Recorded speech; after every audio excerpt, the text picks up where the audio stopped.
Bienvenue sur Top Invest, la chaîne des tops d'investissement. Ici, on parle essentiellement d'entreprises de qualité. Pourquoi est-ce que je pense qu'en date d'aujourd'hui, Kimberly-Clark ne représente pas une opportunité d'investissement? Donc ici, comme d'habitude, mon raisonnement sera basé sur des éléments comme le revenu, la croissance du revenu, le free cash flow moyen, le PER moyen, la dette nette et la qualité de dividende si dividende il y a. Donc ceci ne représente que mon point de vue et non un conseil d'investissement. Premièrement, on doit savoir c'est quoi Kimberly-Clark. Kimberly-Clark, ici, c'est une compagnie qui vend des produits d'hygiène personnelle ici. Donc vous pouvez voir ici des culottes de rétention, des couches pour bébés, voilà, vous connaissez tout ça pour les femmes et des papiers hygiéniques, etc. Donc, c'est ce qu'ils vendent. Donc, c'est essentiellement la consommation défensive. Donc, en période de récession, comme, voilà, enfin, entre parenthèses, hein, en période difficile, c'est le genre d'entreprise qu'on aimerait avoir dans son portefeuille, mais pas à n'importe quel prix, d'accord? Donc, ici, comme je vous l'ai dit, on va se baser sur le revenu, d'accord? La croissance du revenu, le free cash flow, le PER moyen, la dette nette et la qualité du dividende. Mon cheminement reste le même. Ce sont des éléments que je recherche. Quand je vais sur le revenu, je recherche quoi?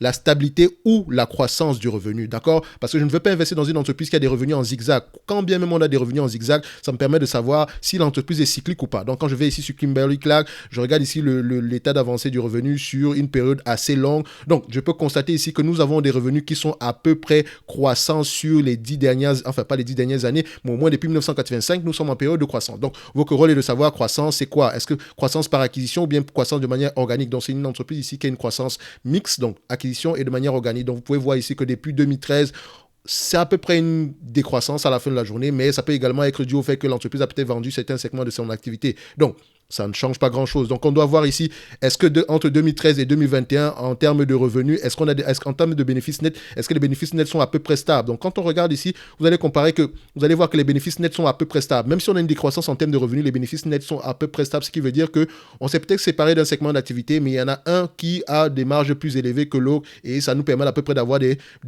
bénéfices nets stables. Donc, quand vous comparez ici les bénéfices nets par rapport au free cash flow, d'accord, donc on les compare encore ici en termes de volume, vous allez voir que les free cash flow et les bénéfices nets, c'est la même chose, ok?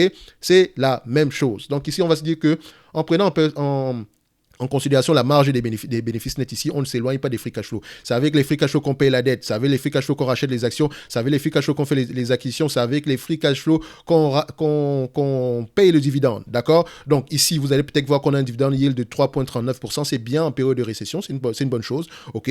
C'est correct, d'accord? Mais nous ici, ce qui nous intéresse, c'est d'acheter une entreprise qui a un rendement aux investisseurs plus élevé. Donc quel sera notre rendement par rapport à nos free cash flow? C'est ça qui intéresse un investisseur à long terme, ok? Donc, quand on regarde ici, quels sont les éléments qu'on a ici? Donc, premièrement, le revenu. Donc, pour le revenu ici, j'ai pris 20 milliards. Donc, j'ai pris 20 milliards ici parce que, en termes de, voilà, sur les 12 derniers mois ici, c'est à peu près ce qu'on a. Et, enfin, et les analystes ici prévoient à peu près des revenus aux alentours de 20-21 milliards d'ici 2023. Ok, donc moi je me protège, je prends 20 milliards. Ok, c'est la raison pour laquelle j'ai pris 20 milliards. En termes de croissance de revenus ici, donc j'ai pris croissance zéro. Pas parce qu'il n'y a pas de croissance ici, mais je me dis ceci. Nous avons une entreprise qui a sûrement un pricing power. Il y aura sûrement une croissance au niveau des revenus ici. Mais quand on regarde sur les 10 dernières années, on a moins 70%. Moins 0,70, donc à peu près moins 1% par là.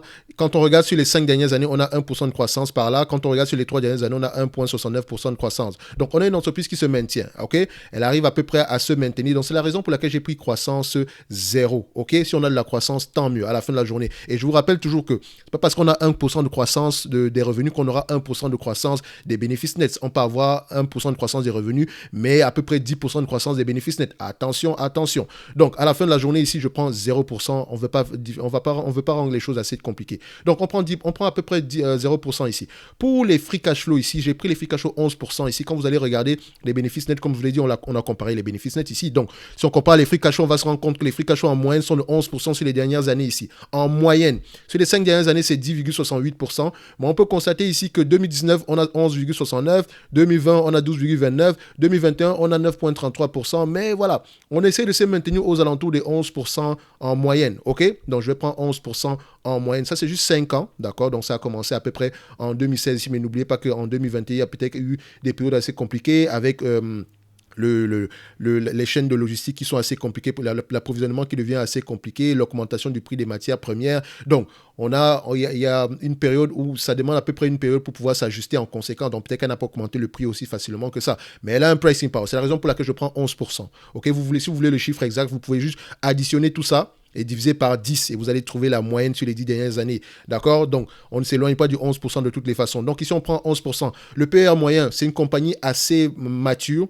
Il n'y a pas une énorme croissance également et c'est une compagnie qui se paye généralement à 20, 22 fois les PER. Donc, vous pouvez voir ici que sur les 5 dernières années, le PER est de 22,39. Donc, moi, c'est mon maximum ici. Je ne paierai pas 25 fois les bénéfices pour cette entreprise ici. Surtout, il n'y a pas de croissance extraordinaire et on s'en va vers une période où on aura des taux d'intérêt assez élevés. Et je vous ai toujours dit que le PER est un rendement. Donc, si vous payez un rendement de 25 fois les bénéfices, vous demandez, si vous payez 25 fois les bénéfices, vous demandez un rendement de 4%. 20 fois les bénéfices, vous demandez un rendement de 5%. Et en payant 17 fois les bénéfices, vous demandez un rendement aux alentours de, bon, quand on prend ici 100 divisé par 17, ça nous donne à peu près 5,88, donc vous demandez à peu près 5,88%. Donc attention, attention. Si vous avez en portefeuille une entreprise que vous avez payé à 40 fois les bénéfices sans croissance, posez-vous les bonnes questions. 25 fois les bénéfices sans croissance, posez-vous les bonnes questions. Et quand je dis que sans croissance, c'est pas parce qu'il y a 2% de croissance que vous allez appeler ça de la croissance. Attention, ok? Donc, ici, quand on investit, on veut se protéger au maximum.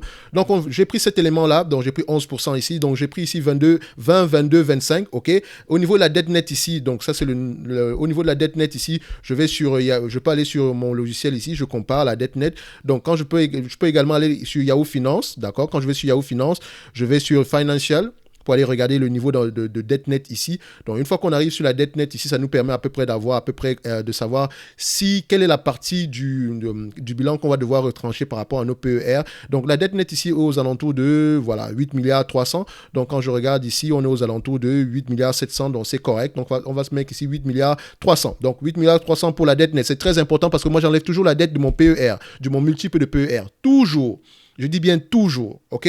Ça me permet d'avoir une vue assez générale. Parce que dites-vous que si vous prenez une entreprise qui a une énorme dette et que vous la payez à 20 fois les bénéfices sans prendre en considération la dette, on est mal. On est très, très, très mal, d'accord? Donc, ici, quand je vais aller au niveau de la valorisation, 11% de 20 milliards, ça donne ici 2 milliards 200.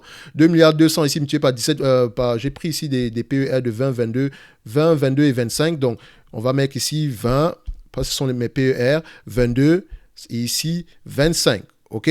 Donc, 20, 22, 25 sont les PER. Ici, ce sont les free cash flow. Je n'ai pas pris en considération la croissance ici. D'accord? Donc, 20 fois les bénéfices multipliés par 2 milliards 200, donc qui représente 11% de 20 milliards.